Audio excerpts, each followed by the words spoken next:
Então, bem-vindos nesta mesa número 11 da Flip, com o título Por que Escrevo? Com Deborah Levy e William Finnegan. O título da mesa é emprestado do famoso ensaio autobiográfico do George Orwell, Por que Escrevo?, publicado em 1946. Foi em resposta a esse ensaio que a nossa convidada Deborah Levy escreveu o próprio ensaio Coisas que Não Quero Saber, Things I Don't Want to Know. Traduzido e lançado aqui no Brasil agora pela editora Autêntica, na tradução da Celina Portocarrero. Deborah nasceu na África do Sul, mas a família teve que sair do país quando ela tinha apenas 9 anos, devido ao ativismo anti-apartheid do pai. Então ela cresceu e ainda mora em Londres. Deborah tem uma distinguidíssima trajetória como poeta, dramaturga, contista e romancista. Seus romances Swimming Home e Hot Milk foram finalistas do prêmio Man Booker, no Reino Unido. E, aliás, Swimming Home foi lançado no Brasil como Nadando de Volta para Casa, traduzido por Léa Viveiros de Castro e publicado pela Rocco. E é um grande prazer ter ela aqui. So, welcome, Deborah. Thank you. Thank you. Thank you.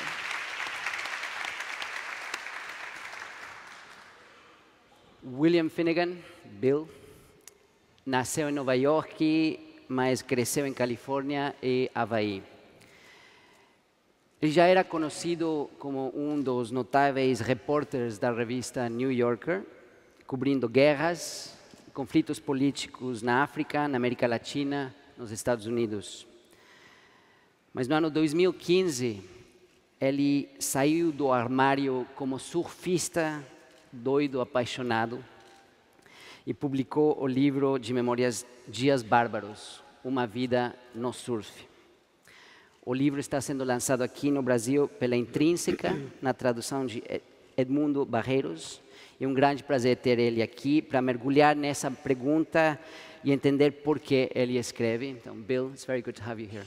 Great to be here. Thanks. Thank you. So, moving into English now. Passando agora para inglês. Deborah, O título da mesa aqui é Por que eu escrevo. É claro que é tirado do ensaio do George Orwell, ao qual você respondeu no seu próprio ensaio, que agora está sendo publicado aqui no Brasil. Só para começar a nossa conversa, você pode falar um pouquinho sobre como você resolveu escrever esse ensaio? Bom, em primeiro lugar, eu gostaria de agradecer aos meus editores aqui no Brasil, a Autêntica, e também aos tradutores, porque sem vocês eu não estaria aqui. Então, minha gratidão sincera por essa oportunidade de estar aqui conversando com vocês. Em 1946, o George Orwell escreveu um ensaio muito curtinho chamado Por que eu escrevo?, no qual ele apresentava 4 motivações principais: histórica, política, entusiasmo e egotismo. Puro egotismo. Eu achei que eram motivações extremamente boas, essas 4. E eu fiquei pensando o que eu teria a acrescentar a isso no ensaio. E eu pensei em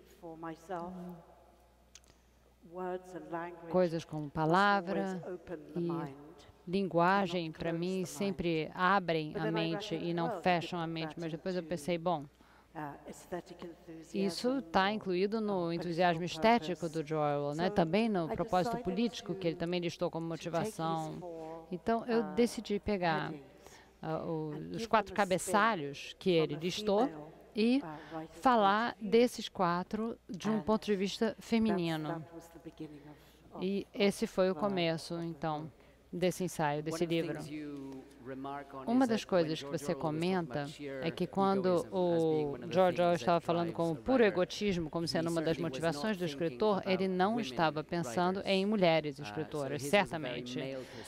A perspectiva dele era uma perspectiva muito masculina e foi por isso que você resolveu acrescentar a perspectiva feminina? é muito importante pegar qualquer pessoa que esteja na margem e trazê-la para o centro, seja ficção ou seja ensaio. Mas eu estava pensando no caso do egotismo especificamente, porque coisas que eu quero saber, o meu livro começa com um narrador de meia idade, da minha idade, e tem uma criança com mais ou menos 7 anos, chegando até 15 anos dessa criança. E eu era inteiramente egotista quando eu tinha 15 anos, porque eu já morava na Inglaterra já por 6 anos, eu nasci na África do Sul. E eu tinha lido naquela época, eu lia os existencialistas quando eu era adolescente. Então eu tinha lido um pouquinho de Sartre, um pouquinho de Simone de Beauvoir, um pouquinho de Camus. E eu achava que queria ser uma existencialista, sabe? Escrevendo em cafés, lá na margem esquerda do Sena, que nem eles. E no final dos anos 70, não tinha café assim, nenhumzinho. E, de qualquer modo, eu não teria dinheiro para comprar um aperitivo, feito a Simone de Beauvoir fazia. No entanto, eu descobri um café numa rodoviária, que é uma espécie de um pé sujo, mais ou menos. É um café de trabalhadores, sabe? Onde os motoristas de ônibus paravam para tomar café da manhã. Então tinha ovo, feijão, salsicha, bacon, essas coisas. E eu ia lá para esse lugar e ficava escrevendo lá, porque eu estava tentando, ou fingindo ser a Simone de Beauvoir da rodoviária. E eu descobri algo muito interessante, que é que se você é uma jovem mulher, uma jovem, num café cheio de homens, e você está escrevendo sem parar, provavelmente escrevendo bobagens inacreditáveis, escrevendo nos guardanapos, ninguém fala com você, ninguém te interrompe. Então a caneta era algo que tinha o poder de me dar um certo espaço, sabe, uma bolha de espaço em torno de mim. Continuando o assunto de mulheres e escrita, tem um trecho do seu ensaio em que você diz: uma mulher escritora não pode sentir sua vida de maneira muito clara. Caso ela faça isso, ela vai escrever com raiva, quando ela deveria escrever com calma. Você pode explicar um pouco mais o que você quer dizer com isso? Essa é uma citação da Virginia Woolf.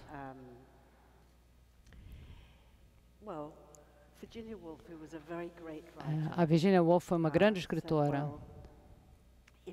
E ela disse, bom, se você escreve só a partir da sua raiva, você vai ficar gritando na página o tempo todo e você perde as nuances e a complexidade.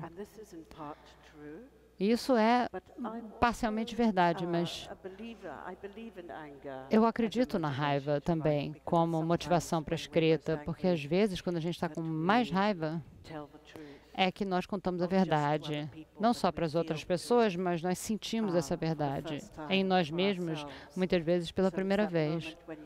É aquele momento em que, de repente, o coração começa a bater forte e você diz alguma coisa que você realmente quer dizer, que significa a verdade. E depois você pode voltar e reescrever e dar um pouco de sutileza a isso, tornar isso mais elegante. Mas aquele primeiro impulso que vem da raiva é uma parte importante da escrita. Você vai ler um pouco do seu livro, não? Para dar uma ideia do texto?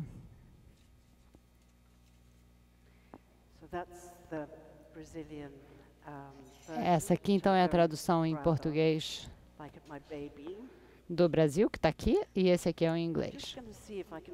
Eu tenho muito orgulho dessa minha edição em brasileira. Eu vou ficar um pouco em pé, não sei se eu vou conseguir, porque o microfone está aqui na minha bolsa. Vamos ver se funciona.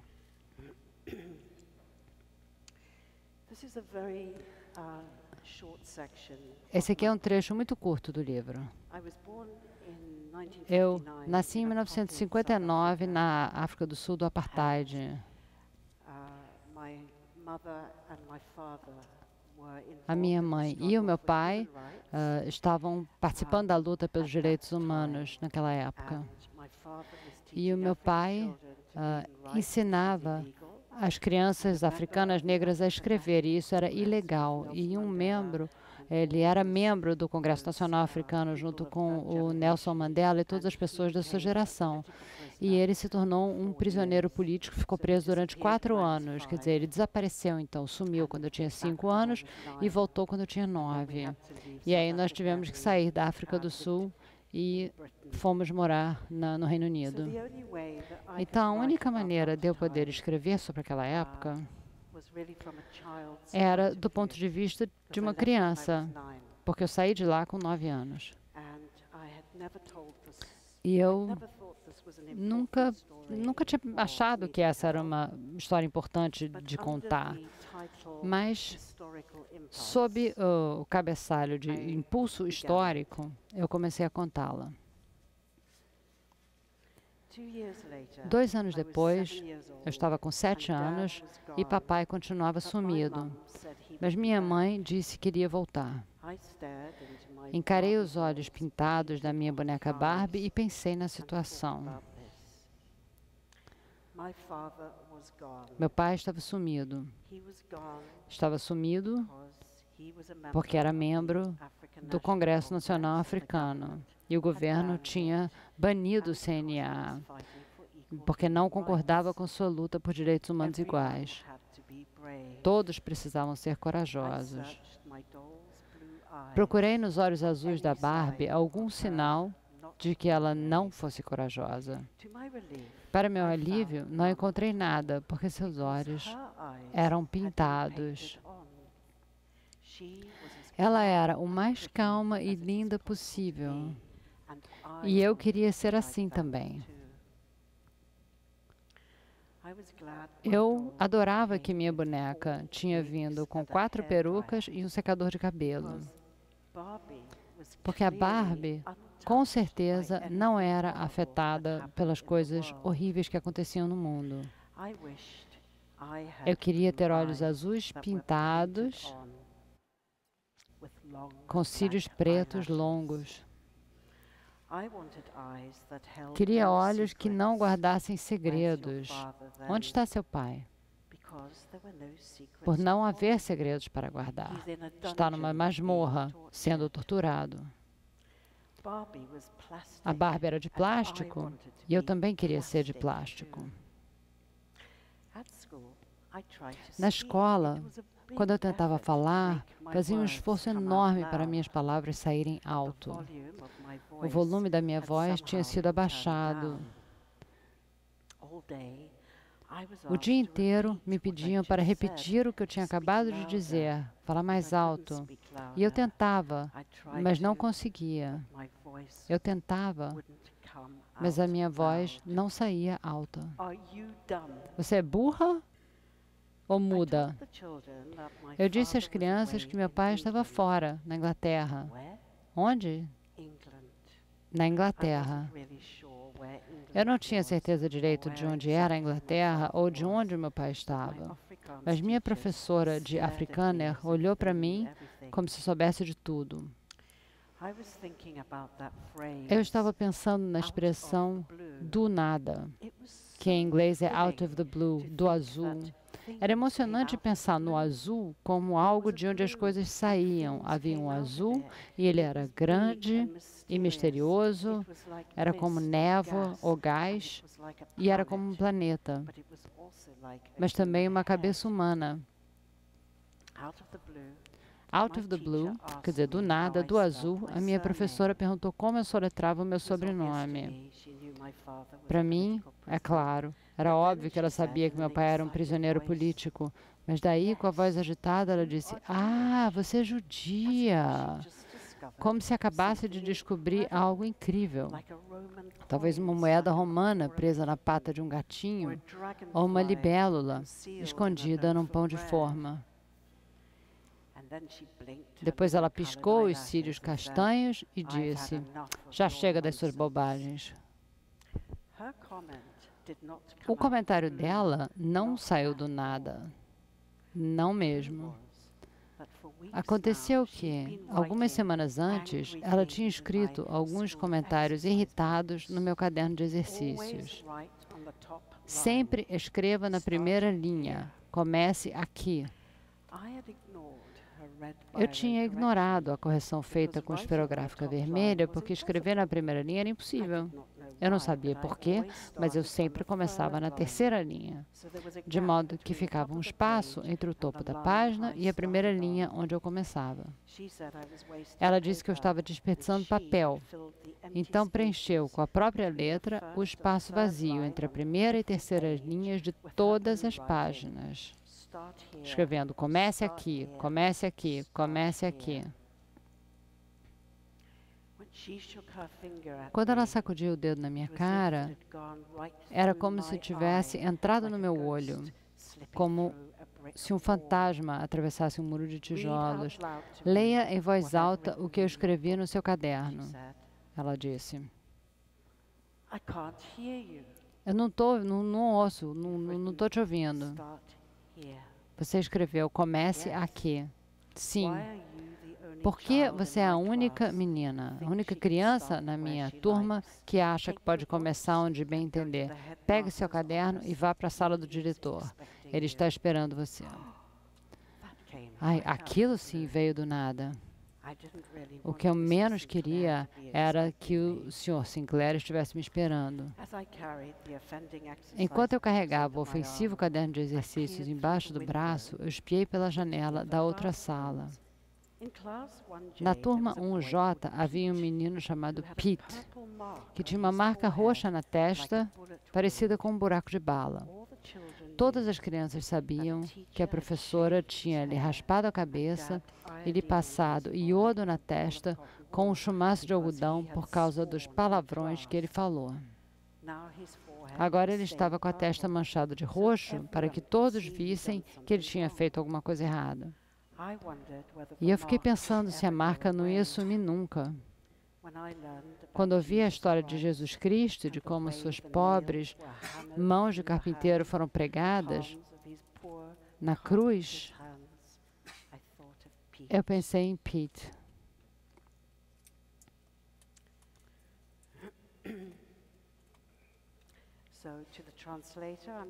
Então,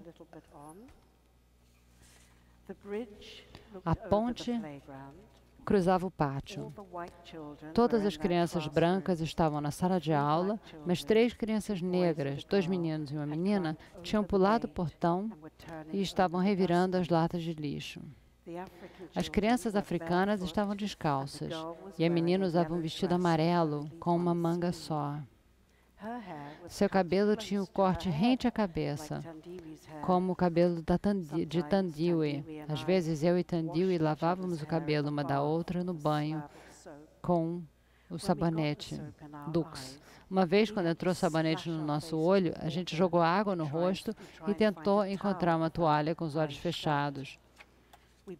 Esbarramos uma na outra porque o sabonete ardeu nos olhos e ficamos cegas, mas não tão cegas quanto fingimos. A gente gostava de esbarrar uma na outra. Da ponte, eu vi que a menina tinha encontrado um pouco de pão, enquanto um dos meninos tinha achado uma meia verde. Ele botou no bolso. Depois, olhou para cima e viu que eu estava observando. Eu me escondi, mas em seguida estiquei as pernas e olhei de novo por cima da ponte. As crianças tinham saído correndo e o Sr. Sinclair estava me esperando.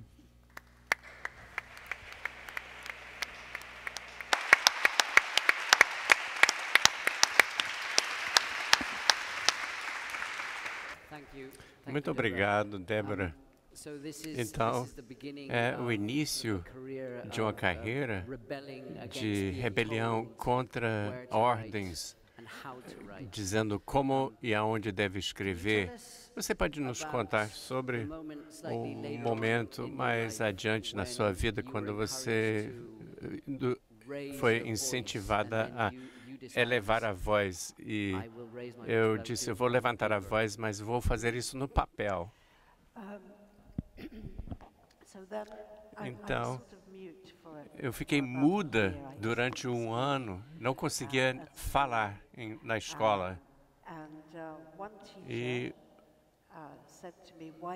uma professora disse, por que você não anota seus pensamentos? Eu comecei a anotar meus pensamentos. Descobri que eram muito barulhentos. É por isso que gostava de escrever meus pensamentos. E foi o início de pensar que eu poderia fazer isso mais. Então, as palavras no meu livro, para me tornar um escritor, eu tive que aprender a interromper, a falar em voz alta e falar um pouco mais alto e depois cada vez mais alto e simplesmente falar na minha própria voz, que não é muito alta. Bill, você escreveu um livro de memórias sobre seus dias como surfista. Você já disse que era sair do armário enquanto surfista. Você hesitava um pouco, então você não queria revelar sua paixão para os colegas. Por que havia essa hesitação? Bem, eu quero agradecer a editora Intrínseca por permitir a minha vinda a Paraty. Eu não sei quanto aos surfistas brasileiros, mas há um estereótipo forte de surfistas nos Estados Unidos e em outros países também, como não sendo exatamente muito estudiosos, nerds, não estão prontos a defender políticas nacionais, política externa, do ponto de vista bem informado, que é o que eu fazia. Eu sou jornalista político de profissão, escrevo na revista New Yorker e desde os anos 80 é basicamente minha vida pública, meu lado público. Eu tenho essa outra vida com surfista desde criança, que leva a sério. Eu queria escrever a respeito para explicar todo esse tempo que eu passei fazendo essa coisa inútil, irresponsável, enquanto para o público eu era um cidadão sério. Eu estava nervoso, achava que ao sair do armário, entre aspas, sou surfistas, então já não me levariam a sério como comentarista político, jornalista político. Fiquei com esse receio. Não era um problema. Ninguém disse nada, mas esperei muito e pensei muito antes de escrever sobre esse outro lado da minha vida. Eu quero dizer, comparando com a luta da Deborah para definir sua voz e o tema de ser incentivada a falar mais alto, que aparece em outros contextos no livro. E tem que ler para ver o que acontece quando ela chega na professora, na diretora da escola. Eu não entendi direito, mas eu queria perguntar a respeito sobre com o diretor, aliás, da escola. Enquanto menino nos Estados Unidos, não tive nada semelhante a isso. Outras coisas que me fizeram querer escrever, outras inibições que eu tive que superar para escrever, mas nada comparável a essa luta com o diretor da escola para universalizar com o que as mulheres, em geral, têm que superar. Eu acho que sim. Talvez em alguns lugares nem tanto agora, mas em geral, Orwell, as razões de Orwell, que são pouco opacas e densas demais para mim, no entanto, se aplicam ao meu caso. Não incluem a definição de ser silenciado, que é tão poderoso no seu livro e na experiência de muitas pessoas. Isso é uma digressão aí, mas você não gosta de chamar, quando se chama o surf um esporte, você não descreve o surf como essa atividade como esporte. Não, eu não tenho nada contra quando chamam de esporte, mas a grande maioria das pessoas que praticam essa coisa chamada surf fazem de maneira não competitiva, ou seja, não é muito organizado, é desorganizado, organizado em torno do oceano e não em torno de qualquer tipo de federação atlética ou confederação. Pode ser diferente no Brasil, talvez, mas eu cresci assim na Havaí, na Califórnia. E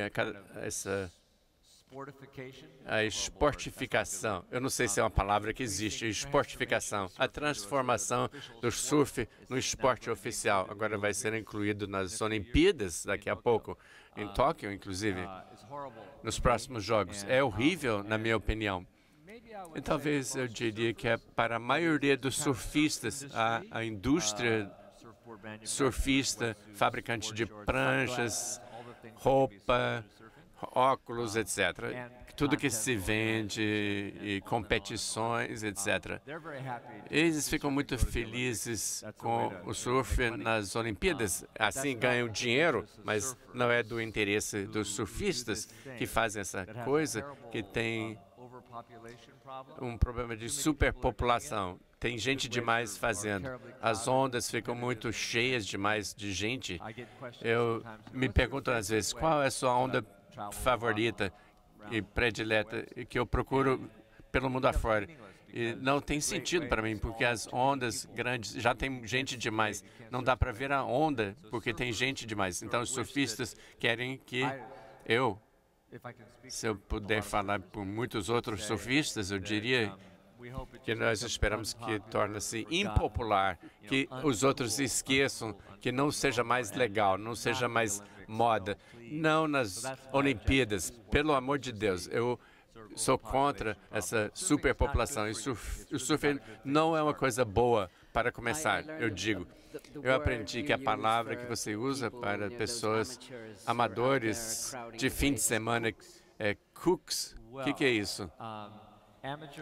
Amadores ao contrário de profissionais, sou eu, no caso.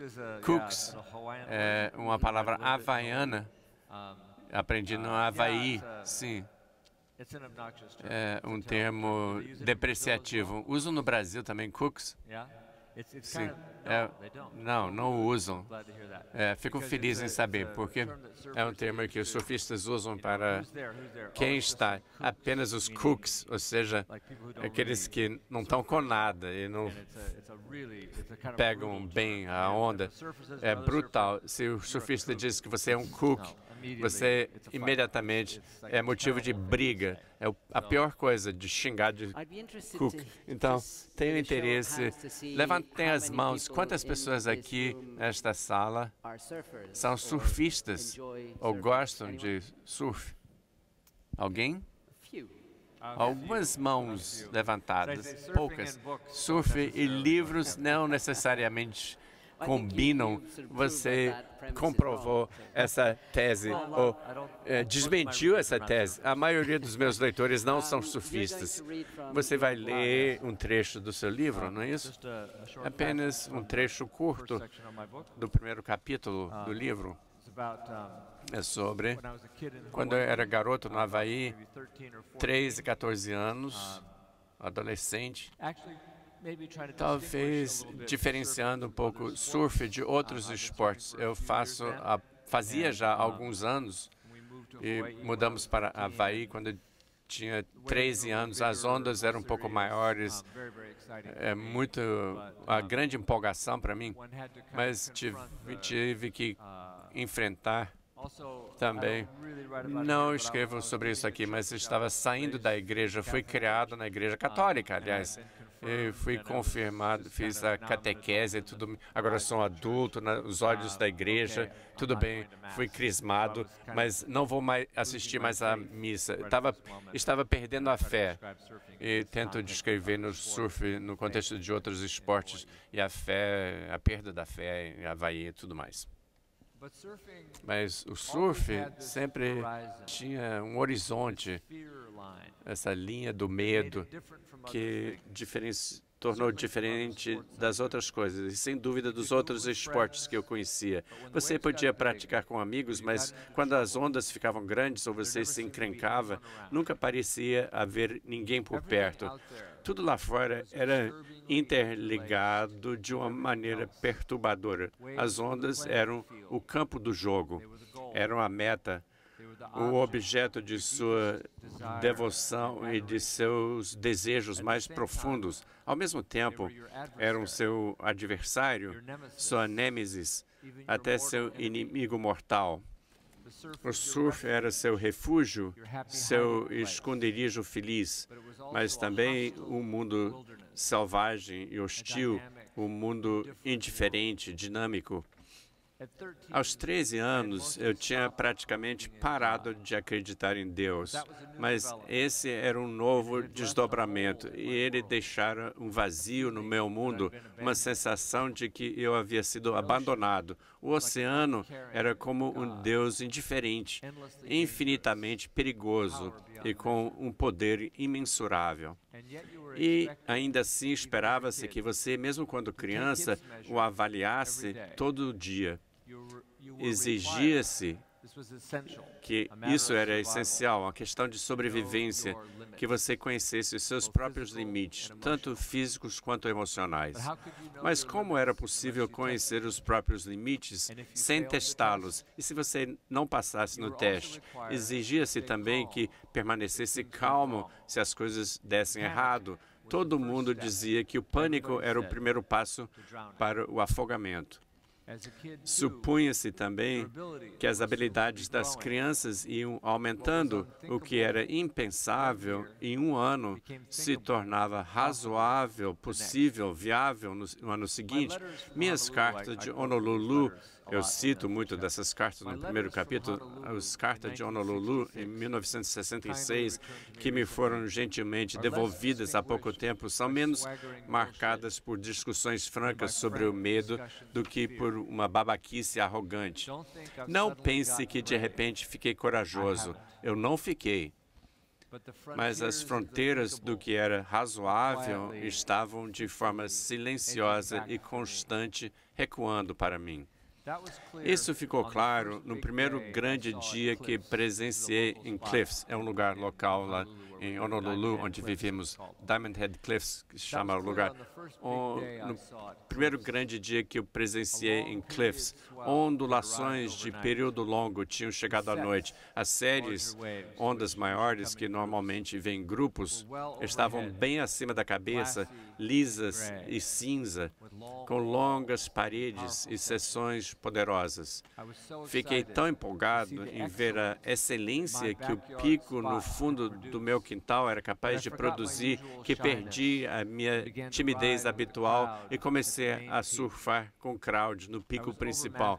Eu estava em desvantagem ali e também com medo, por isso que fui judiado pelas séries maiores. Eu não era forte o suficiente para segurar a prancha quando ondas de quase 2 metros me pegavam, embora eu as furasse no estilo tartaruga. Virava a prancha com o fundo para cima, puxava o bico para dentro d'água, colava as pernas ao redor dela e dava um abraço apertado nas bordas. A espuma arrancou a prancha das minhas mãos e, seguida, me atacou violentamente, me mantendo submerso por diversas sacudidas longas e intensas. Passei grande parte da tarde nadando. Ainda assim, fiquei até o anoitecer. Cheguei a pegar e completar algumas ondas carnudas. Eu vi um surf naquele dia de Leslie Wong e outros que fez meu peito doer. Longos momentos de graça sob pressão que pareciam gravados nas profundezas do meu ser, o E era o que eu queria, de alguma forma, mais do que qualquer outra coisa. Naquela noite, enquanto minha família dormia, fiquei acordado no sofá de armação de bambu, ouvindo a chuva inquieto, o coração batendo com a adrenalina residual. Obrigado.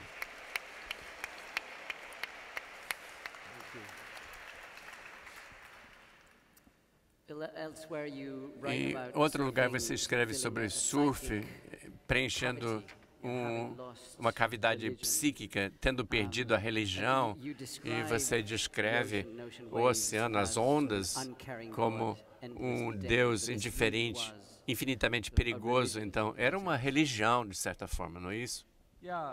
Sim. A principal coisa com surf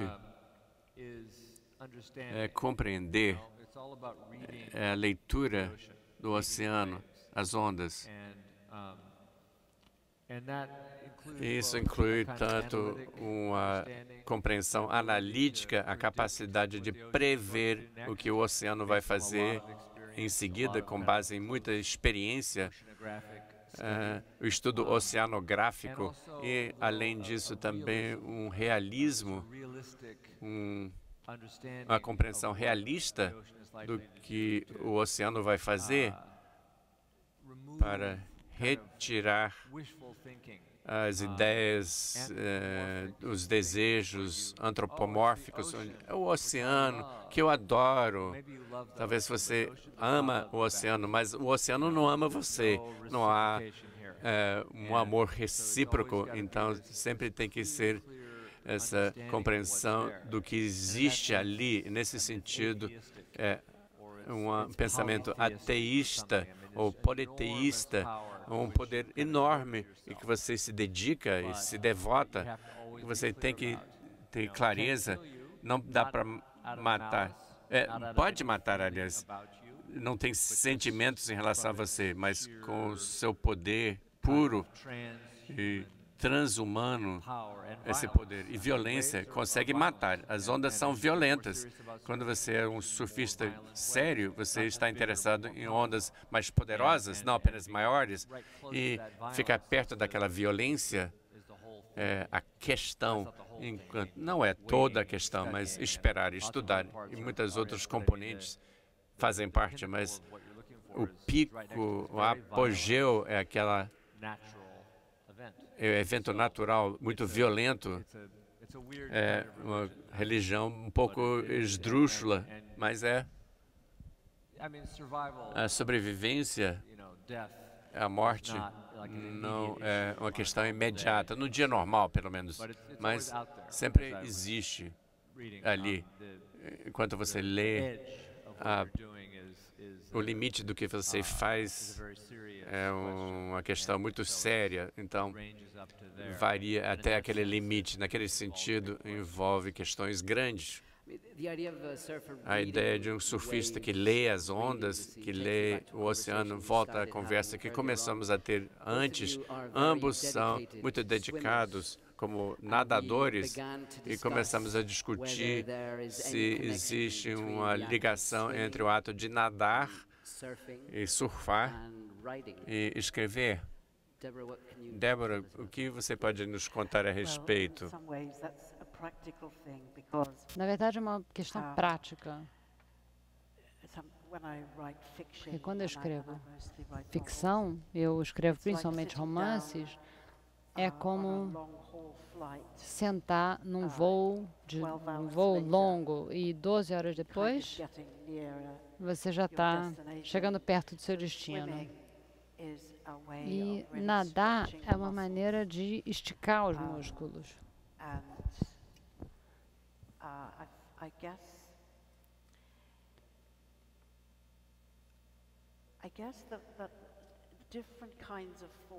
E eu tenho a impressão que eu penso de maneira diferente quando eu nado, como se fosse uma meditação, porque eu nado debaixo d'água.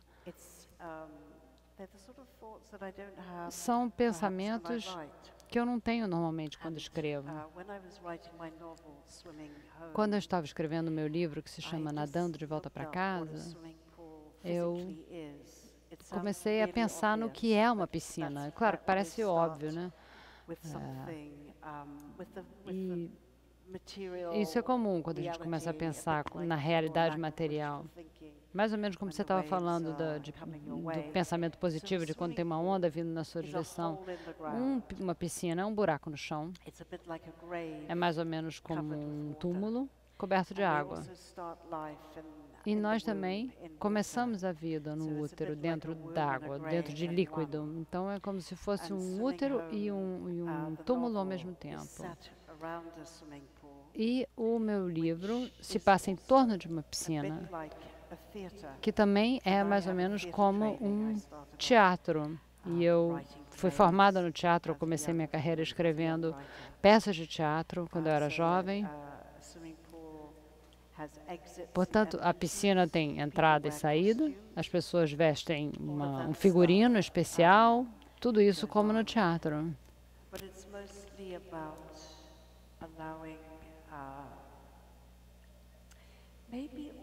Mas é uma coisa que me permite, talvez, pensamentos um pouco mais canhestros, um pouco diferentes.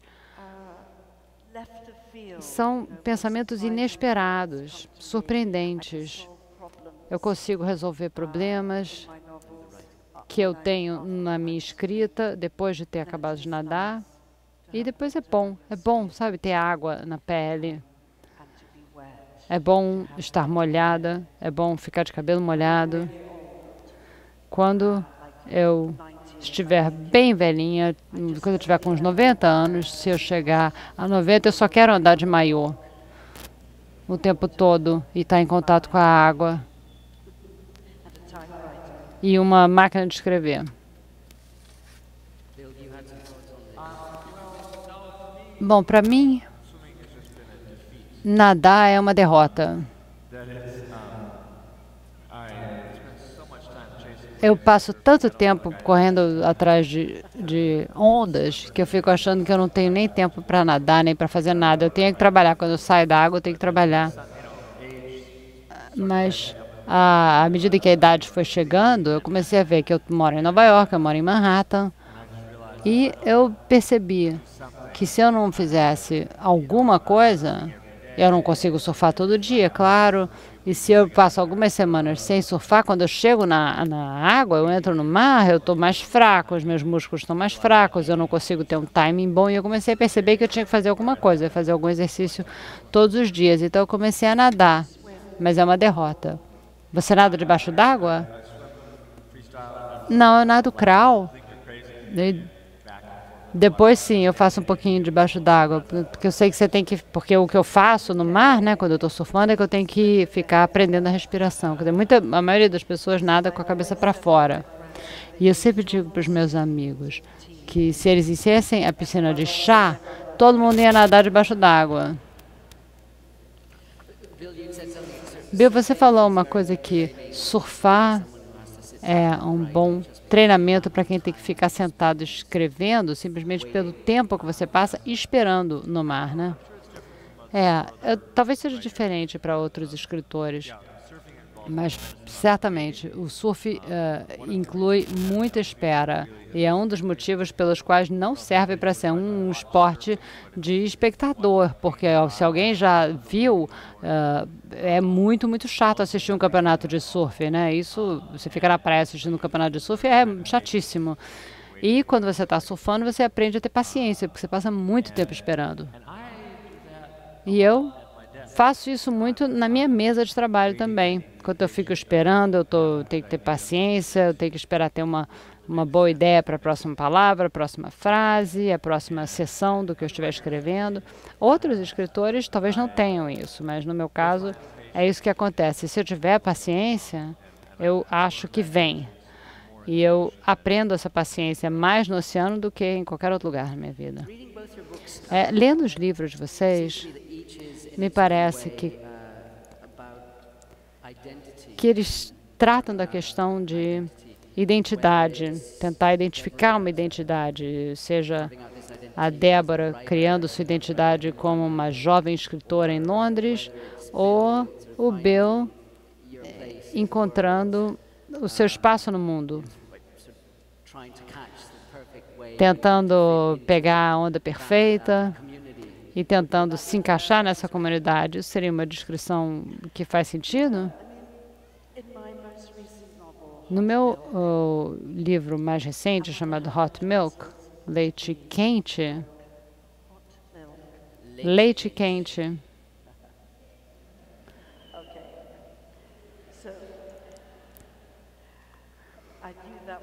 eu sabia que isso ia fazer vocês se sentirem um pouquinho meio estranhos.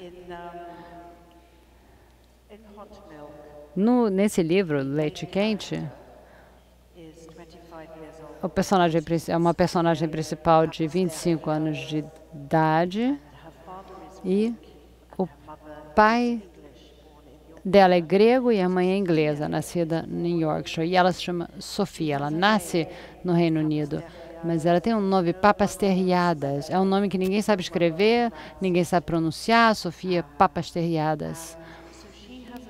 Ela então tem uma identidade que ela não sabe direito como carregar, porque o pai abandonou a família quando ela tinha 5 anos.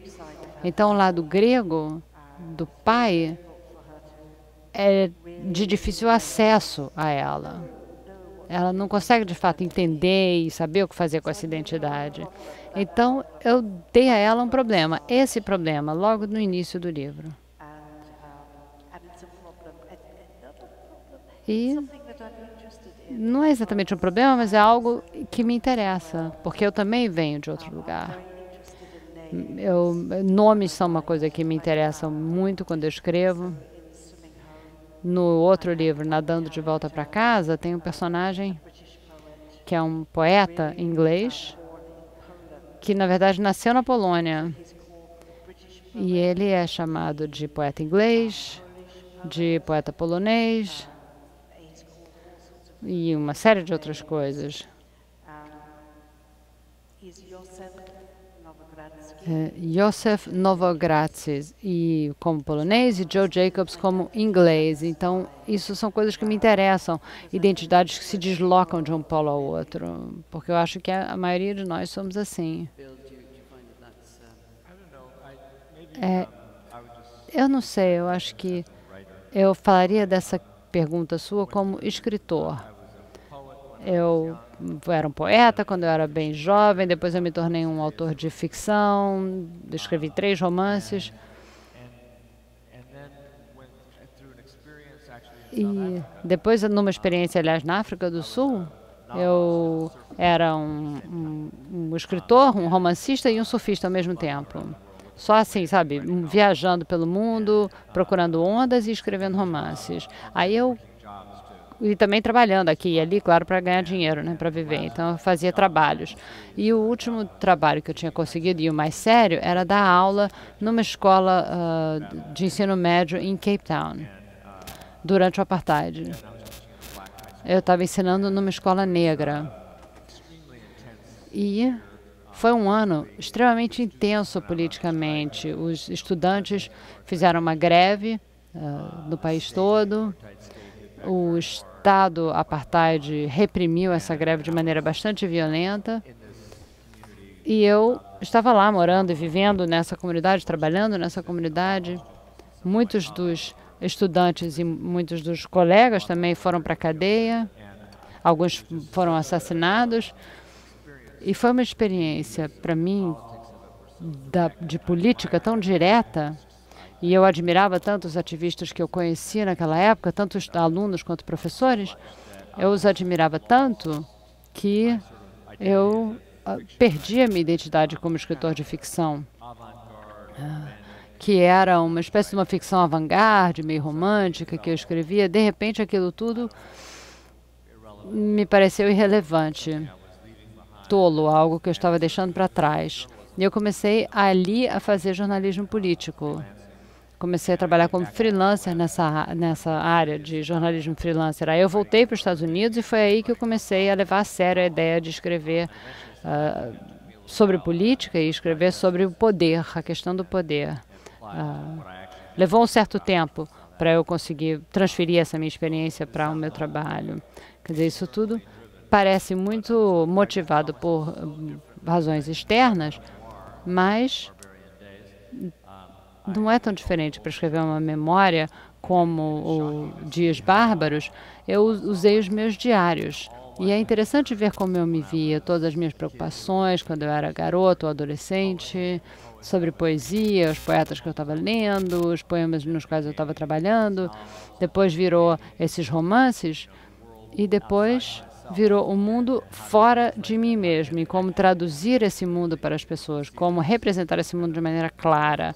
Dá para ver essas mudanças nos meus diários. É um livro maravilhoso. Esse é o livro sobre a minha experiência. Ela está falando do livro sobre a minha experiência ensinando em Cape Town. Há um personagem no livro da Débora, Nadando de Volta para Casa, que é uma personagem que sofreu muito com coisas que ela viu. E ela está tentando deixar de ver essas coisas terríveis que ela viu. E quando essa personagem apareceu, e lendo o seu livro também, eu estava pensando se isso é algo que um repórter, um correspondente de guerra como você sente.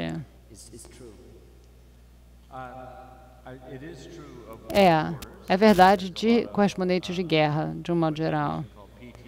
Há muita gente com distúrbio pós-traumático. A mesma coisa que muitos soldados sentem quando voltam da guerra. Isso acontece também com muitos repórteres correspondentes de guerra. Você não tem como voltar à vida normal, à vida da família, porque você está ainda muito perturbado pelo que viu. Eu na verdade não tive isso. Eu trabalhei bastante como correspondente de guerra, mas é um tipo de vida em que você acaba vendo sempre as mesmas pessoas, sabe? O grupo de repórteres em guerra, após guerra, após guerra. Você está na Bósnia, depois você está em El Salvador, depois você está no Sudão, e o Somália, etc. São sempre as mesmas pessoas, o mesmo grupo que você vê vindos dos vários jornais e organizações. E são pessoas que fazem isso e têm aquele olhar, sabe? Meio assim, como você está descrevendo. Eu fui um pouco mais seletivo, eu não faço notícia, eu não tenho que sentar em Ruanda e fazer uma reportagem sobre genocídio, não é isso que eu faço. O New Yorker não é, na verdade, uma revista de notícias, então o que eu faço é que eu vou a algum lugar, passo algumas semanas, escrevo um artigo bem longo e talvez eu fique sem escrever por 1 ano ou 2, sabe? De modo que eu não fiquei traumatizado nesse sentido. E nem a personagem, na verdade, no meu livro. Ela, apesar dela ser uma correspondente de guerra, é interessante porque quando a gente é criança, a gente aprende que adquirir conhecimento é muito bom, que esse é o objetivo da vida, ganhar e acrescentar conhecimento. Na verdade, às vezes a gente quer desaprender o que aprende. O conhecimento tem um custo. Não dá para se livrar dele, uma vez que o adquirimos. Esse é um tema que me interessa muito. O psicanalista Lacan ele diz algo em que eu sempre penso. Ele diz que talvez fosse melhor viver numa ignorância passional, ou passiva, não passiva, passional. E a Isabel, o personagem do livro Nadando de Volta para Casa, que é correspondente de guerra, ela está envolvida no mundo que sofre, no trabalho dela. Ela tem de prestar testemunho. E eu invirto o estereótipo de gênero, porque o marido dela é poeta, que é quem se preocupa mais com o amor, e ela com guerra. E a relação deles, às vezes é amor e às vezes é guerra, como relacionamentos são em geral. Eu devo dizer, vindo de um país que agora é presidido pelo Donald Trump, Eu não posso concordar com o Lacan sobre a ignorância passional. Eu discordo disso. Nós estamos agora sofrendo com um ataque de ignorância passional. É melhor viver em ignorância passional é uma citação que eu acho que nós reconhecemos quando alguém é apaixonadamente ignorante, meio orgulhoso de sua ignorância, né? Mas na era do Trump, realmente toma todo um outro significado e perde um pouco do charme.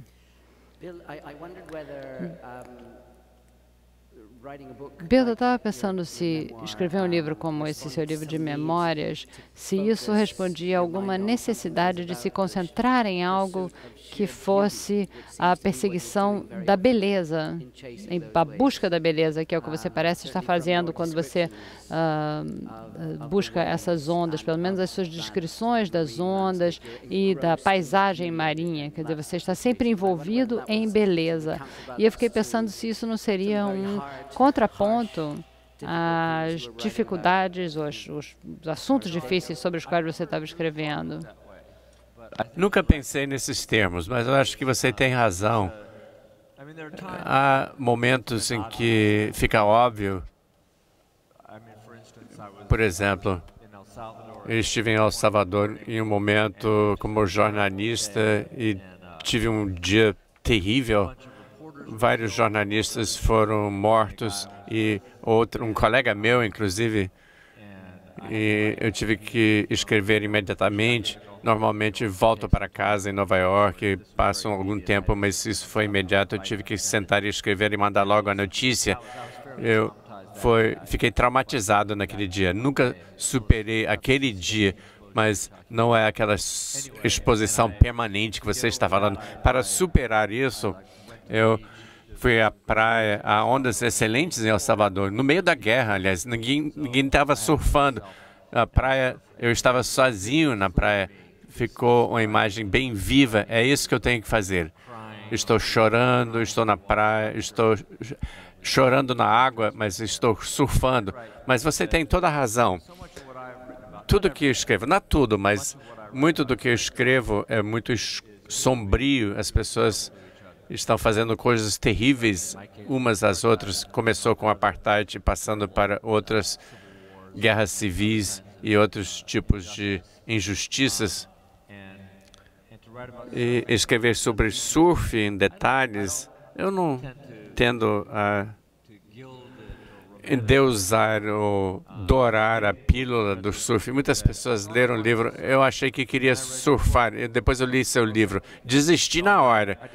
Eu descrevo como é de fato surfar, mas você tem razão que deste lado até a essência sobre a busca da beleza. As pessoas dizem, o que você procura? A onda perfeita?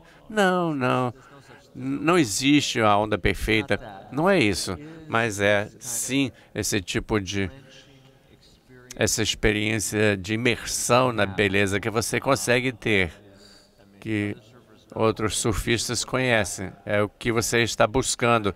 Você não pode comunicar isso aos outros, você pratica anos a fio para estar naquela posição, para ter aquele momento fugidio, um pouco mais é isso, escrever sobre isso. Esse livro foi um prazer enorme comparado com... Sempre é trabalho, é difícil acertar, mas finalmente era sobre algo que me enriquece e algo pessoal também, não a experiência dos outros, ou problemas terríveis. Houve um grande contraste aí. Débora, a ideia de escrever enquanto prazeroso, você acha que é verdade isso? Sim, sim. Não sou masoquista. Eu acho que escrever é a grande aventura da minha vida. É aquela onda, a grande onda. Às vezes eu me afogo, inclusive. Mas normalmente chegamos até terra seca. Sim. Esperamos o que Bill está dizendo, aquela questão de ser imerso na beleza. Num dia bonito, ler é assim mesmo também. São os livros que nós guardamos para sempre, anos a fio. Eu acho que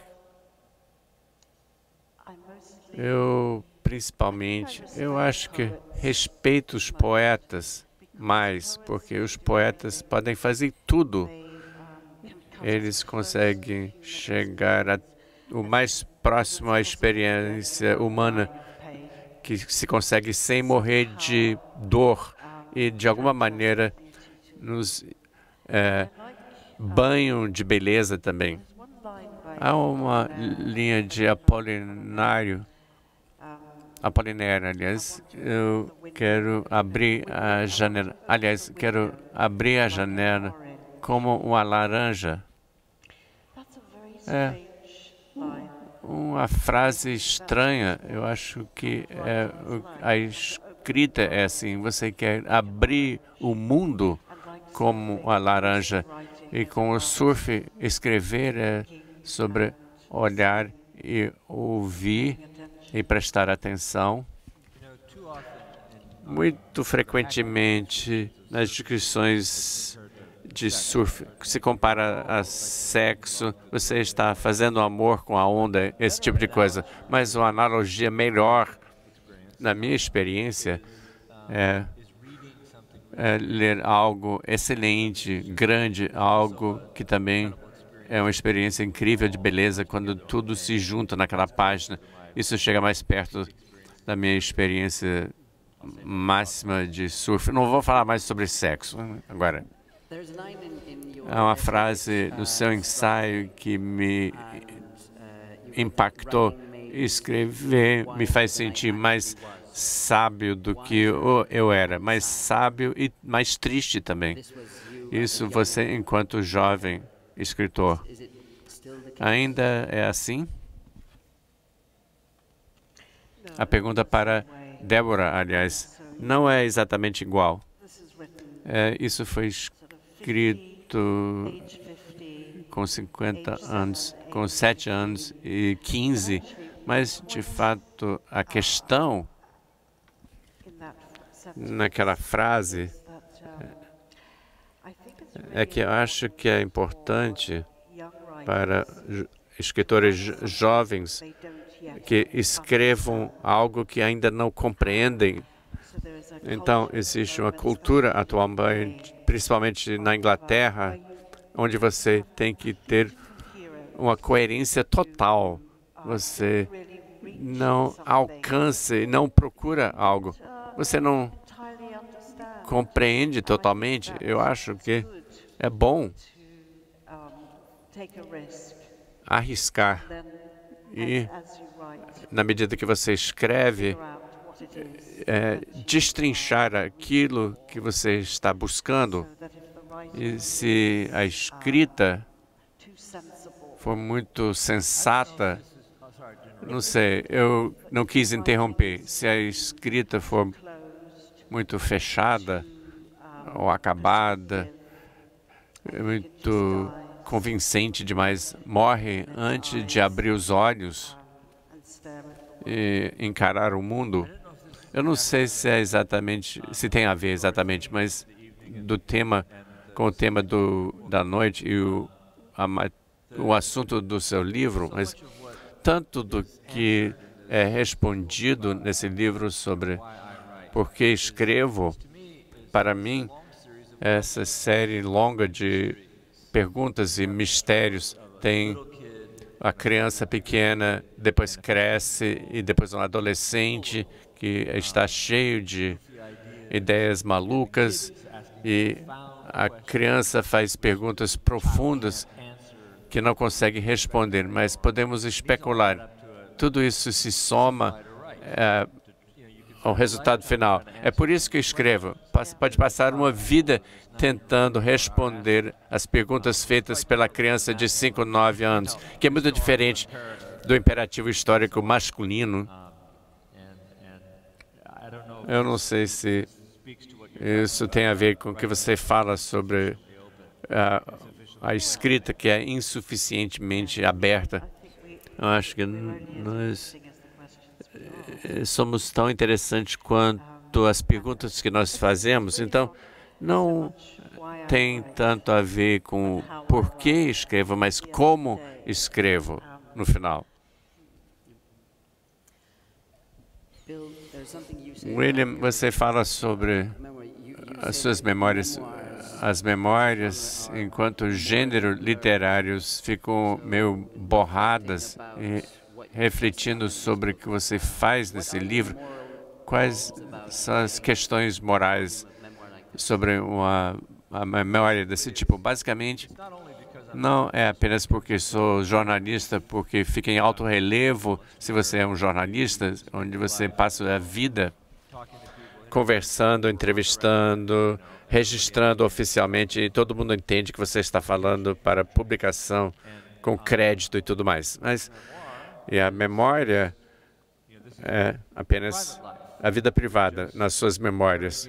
Você está ordenando que você escreva tudo extraoficial. Minha vida, sua vida é extraoficial também, presumo pelo menos. Todos esses momentos compartilhados com os amigos e entes queridos, você decidiu que você vai escrever a respeito, sem pedir permissão a ninguém. Isso, eticamente, é muito delicado, para dizer o mínimo. No meu caso, significa voltar às pessoas e dizer: você se lembra disso? Como você se lembra? E repassando, revisitando os episódios que eu vou escrever a respeito, se lembram totalmente diferente. Sempre vocês contam histórias de planetas diferentes, então você tem que tentar reconciliar as versões, porque que a memória é tão diferente, e negociar uma espécie de uma versão negociada e ter a permissão das pessoas. Muitas vezes são vidas privadas e algumas negociações são muito difíceis. Você tem que... Não é como ser um jornalista, é muito diferente, mas como eu digo, meu trabalho de jornalista informa minha inquietação e mal-estar, mas as memórias não são necessariamente introspectivas. Lima Barreto, por exemplo, você pode oferecer uma crítica tanto da sua subjetividade e a sua cultura. Eu pergunto, o que você acha dessa citação que eu tenho aqui no meu ensaio de Nietzsche? Eu achei interessante porque eu fiquei envergonhada para escrever uma memória. Eu queria uma ajuda dessas citações de Nietzsche, além do bem e o mal. Com o tempo, eu cheguei a entender o que grande filosofia até hoje tem sido a confissão do autor em uma espécie de memória inconsciente involuntária. Isso é autobiográfico, o ensaio é autobiográfico, mas você é muito escrupulosa em não identificar algumas das pessoas que flutuam. Eu acho que o mais importante é de achar uma voz com o leitor, um diálogo com o leitor que seja íntimo, informal, e trabalhar entre a intimidade e a formalidade. E é o principal ponto, a coisa mais difícil de resolver quando você escreve. Mas eu gosto da primeira pessoa. Eu tem que se comprometer. Mas quem é o eu? Essa questão de para quem vai a primeira lealdade. Você tem uma relação com o leitor, obviamente, e no trabalho que eu faço para a revista New Yorker é que é um trabalho primário. As pessoas sabem o que estou fazendo quando eu escrevo, e agora é entre eu e o leitor. somos eu e o leitor, mas com memória é muito diferente. O leitor é um estranho para quem estou apresentando meus entes íntimos. Os termos são diferentes. Eu não sei onde está minha lealdade, no caso. Gertrude Stein, aquela escritora americana, perguntaram: para quem você escreve? Gertrude Stein disse: para mim e para os estranhos. Para mim e para os estranhos. Estamos chegando ao final da sessão, mas eu queria encerrar sobre linguagem e como vocês ambos constroem a linguagem no seu trabalho. Ou seja, Bill, aprendi todo um novo vocabulário nessa leitura do surf. E quanto disso é o surf, a gíria do surf, ou quanto é observação do escritor Bill. Principalmente essa linguagem tribal, esse jargão do surf, gíria. Tem uma gíria técnica, outra metafórica, mas pouco é original. Eu tenho crédito que não mereço. As pessoas dizem: puxa, você descreveu as ondas, 40 metáforas alimentares, cada uma é um clichê. No surf, digamos que há uma onda carnuda, o que eu li no trecho, mas há mais 40 metáforas de alimentos, comida. Eles sabem, são termos técnicos. Era uma onda amanteigada, bastante amanteigada. Até que ponto era amanteigada a onda? Não é uma metáfora alimentar para mim, mas com os meus leitores, eles me dão crédito por isso. Então, Débora, você lida com a linguagem com muita precisão e as metáforas são incríveis. Então, me conte sobre sua abordagem. Eu não tenho uma abordagem, depende da questão, mas em Nadar de Volta para Casa, o que me interessava era a coisa sobre linguagem que me interessou, é o que deixamos de fora da história.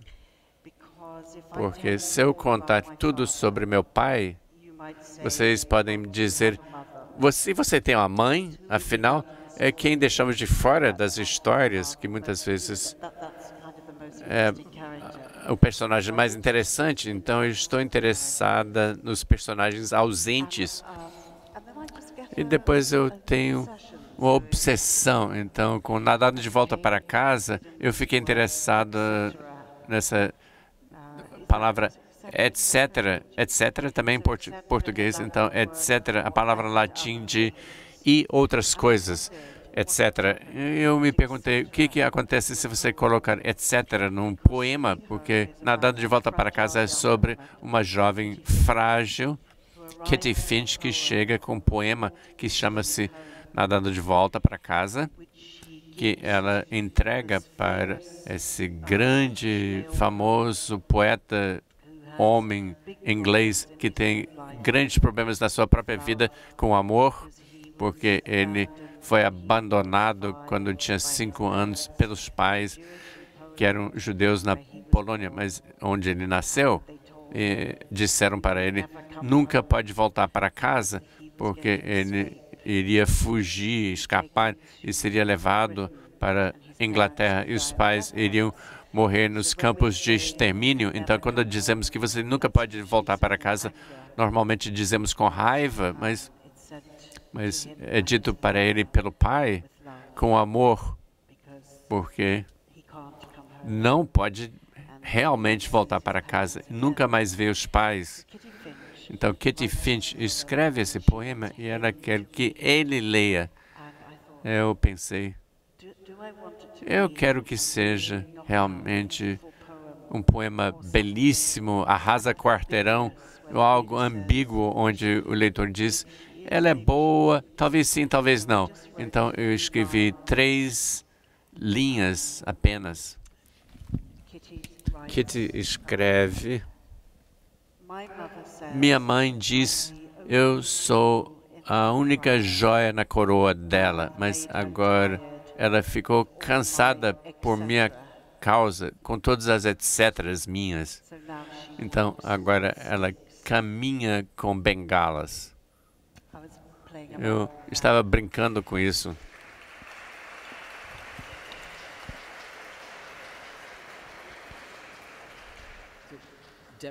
Débora, Bill, eu sei que o público vai nadar pelas ideias que vocês levantaram e até surfar essas ideias. Mas muitíssimo obrigado a Bill e Débora. Muito obrigado. Thank you. Thank you very much. Muito obrigada.